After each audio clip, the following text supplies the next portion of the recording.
Hey guys, it's Krystal Lucier here, also known as your Home Sweet Home 519 Realtor, Krystal Lee Moore, and I'm here to talk to you about the real estate journey. So, what is the real estate journey? No matter where you are in your life, whether you're about to buy your first home, or you need more space and you need to upsize, or you need to right size, as my former coach used to say, or invest in property, there's always different steps that you need to consider and things that you need to keep in mind. First of all, let's say it's your first home. The first step is going to be maybe creating a designated savings account. So whether that's adding to an RRSP as a first-time buyer, which would be fantastic, or maybe it's paying down debt. Maybe you have revolving debt that's left over. You don't need to keep revolving debt.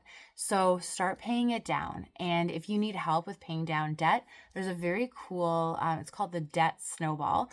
Brian Buffini talks about it, but also Dave Ramsey talks about it. And basically it just means that you really want to focus on higher interest debt first, pay it down, and then you keep the payments the same or higher and pay it down until you don't have any revolving debt, because that compound interest will get you. And then also the first-time home buyers plans. So I mentioned the RRSP. Definitely talk to your mortgage specialist or your lawyer. And if you don't have one, we can connect you. But there's some really, really great programs for first-time buyers, and it's important that you know about them. So let's say you have your house and you just want more space. What do? So first of all, you want to maybe make bigger or more additional mortgage payments. So speak to your lender about that. Refinance and shorten your mortgage term. So that's an option. You can also reduce expenses to save money.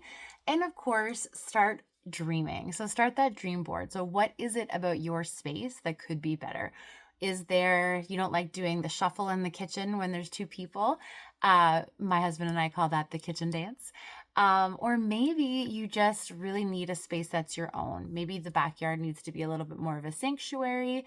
I've written a few articles in Real Estate Now magazine that give some ideas on how to make your current home more oasis-like.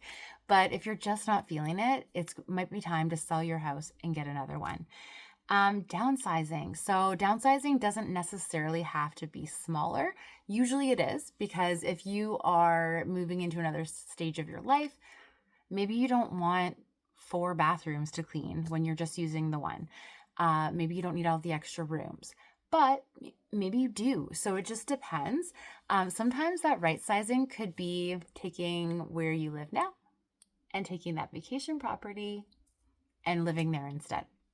There's so many different options, and it might just be investment time. So buying a rental property, there are so many good reasons to do it. One of the reasons that we looked at was sometimes, especially in a really tight rental market, I think the world can never have enough good landlords. So my recommendation is that you be an investor, not a landlord. So get a property manager to help. That's what we did. And that way there's kind of one level of distance between you and the tenants. But whether you do that initial one-to-one contact or you have a property manager, it can be really great to help someone have a great property. Make sure you take care of it. And then also it's an investment that you're working towards. So big recommend, and we can help you with that if you are interested. So one of the other things that we talk about in this handout, and if you didn't get one this month and you want one, just let me know. But essentials. So number 1, good credit and low consumer debt.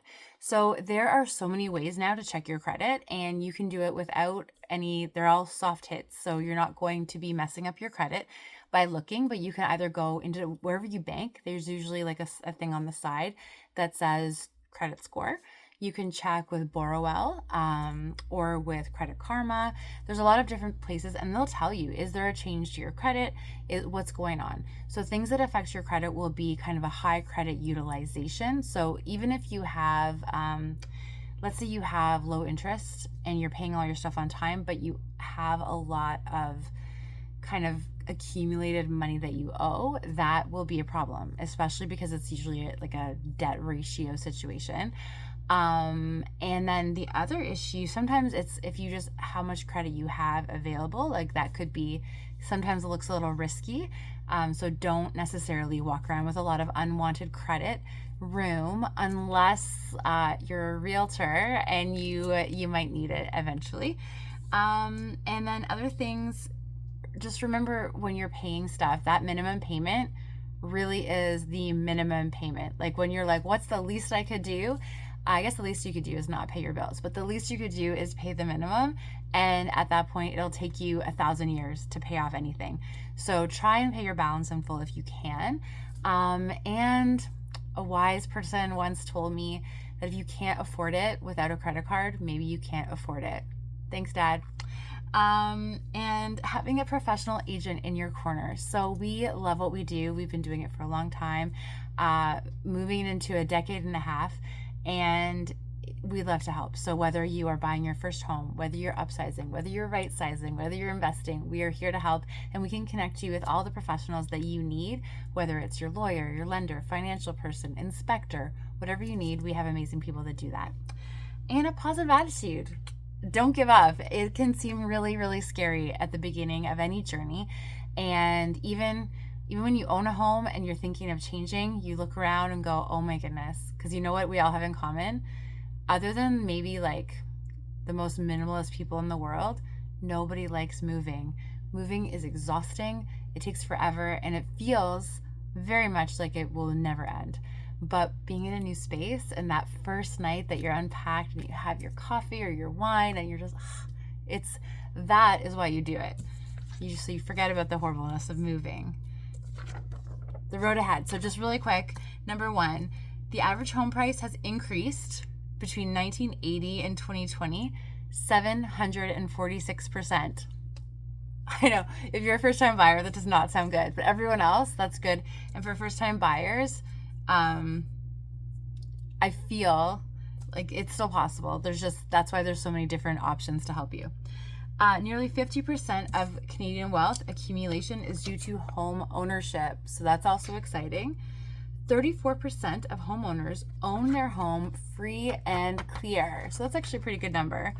And from the fourth quarter of 2010 to the first quarter of 2023, homeowners' net worth grew from 9 times household disposable income to 13 times.